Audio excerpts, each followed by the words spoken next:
Enjoy Free Nights Talk with Digicel, the Curfew Edition. Get unlimited free talk to any Digicel number between 9 p.m. to 6 a.m. All you have to do is top up $1,000 or more every day before 6 p.m. to enjoy unlimited free talk. That's a whole lot of gaff. No more boring nights. You can now call your mommy, daddy, your bestie, your boo, even granny to tell them all that Digicel Unlimited Free Night Talk is back. Terms and conditions apply. Digicel, there with you. This is the news on top of the hour. Live from our studio in Georgetown. Kaieteur Radio, 99.1 FM. Good evening. Welcome to this evening's newscast for Tuesday, January 5th, 2020.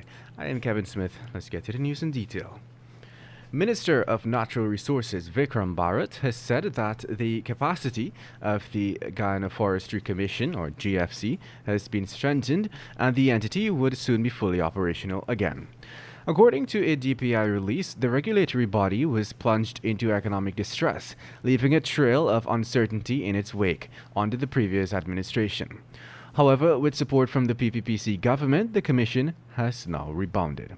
When the PPPC government returned in office in August 2020, it said it found a bankrupt commission, which was also hundreds of millions of dollars in debt.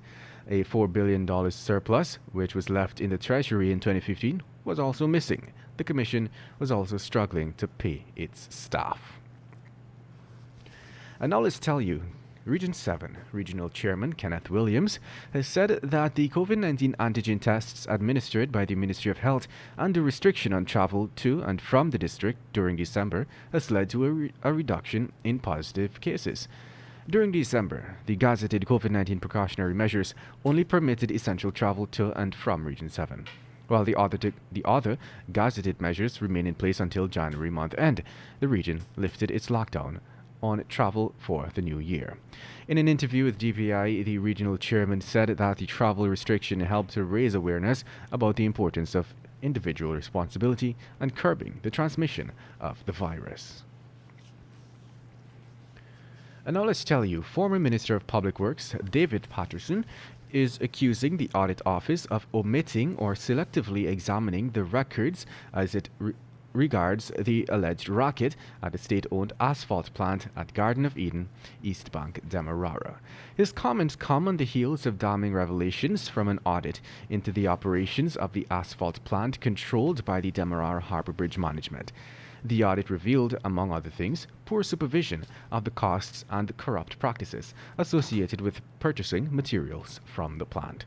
As a result, the former minister under whose purview the plant fell noted in comments on his Facebook page that while he has no doubt about the professionalism of the members of the audit team, the report was commissioned to examine the functioning of the asphalt plant from 2015. In other news, the PPPC administration has continued where its predecessor has left off on establishing a project to bring gas to shore so as to meet the increasing energy demands of the city. Meanwhile, international lawyer Melinda Janke bluntly stated that the authorities of the day are actually embarking on a lunatic project that will place more massive debt in the banks of Guyanese. Now, according to a 2018 feasibility study, a whopping $304 million is needed for ExxonMobil and its partners to bring natural gas from the Starbuck block to Guyana's shores. The study states that $139 million of that amount from the construction of the onshore infrastructure will have to be financed by Guyana. Also, Guyana would have to pay for the transportation of the gas. That price is currently under negotiations between the PPPC and ExxonMobil. And now let's tell you the factors which undermine good governance in Guyana are many, but chief among those challenges would be the way corruption is addressed by governments, especially when their party members are at the heart of those matters. This is the assertion of Carl Greenidge, advisor on borders for the PPPC administration. He asserted that the failure of governments to properly deal with their own party members who have engaged in corruption undermines good governance and the standing of the party. When this is observed by the public, Greenwich said, it leads to citizens harboring the belief that one enters politics with the purpose of filling their pockets, and any means by which they choose to do so is acceptable. And now let's tell you the Republic of Ghana fines oil companies that fail to deliver on the work obligations committed to in their contracts in order to deter inactivity on the oil block. Guyana does not. Instead, the country has embraced non-compliance with work obligations by granting extensions. Ghana National Petroleum Corporation is the state agency charged with exploration, licensing, and distribution of petroleum-related activities. When it comes to Guyana, there is no such provision to hold oil companies accountable for the failure to honor their work obligations. And now let's tell you the director of Atlantic Fuels Inc. yesterday appeared before a city magistrate and was placed on $300,000 bail for allegedly falsifying an invoice and declaring it to GRA.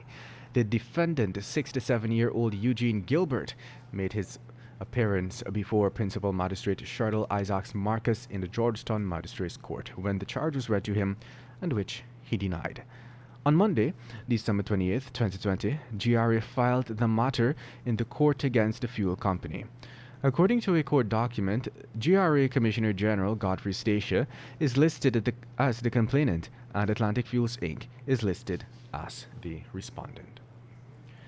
And that brings us to the end of this evening's newscast. I am Kevin Smith. Thank you for listening.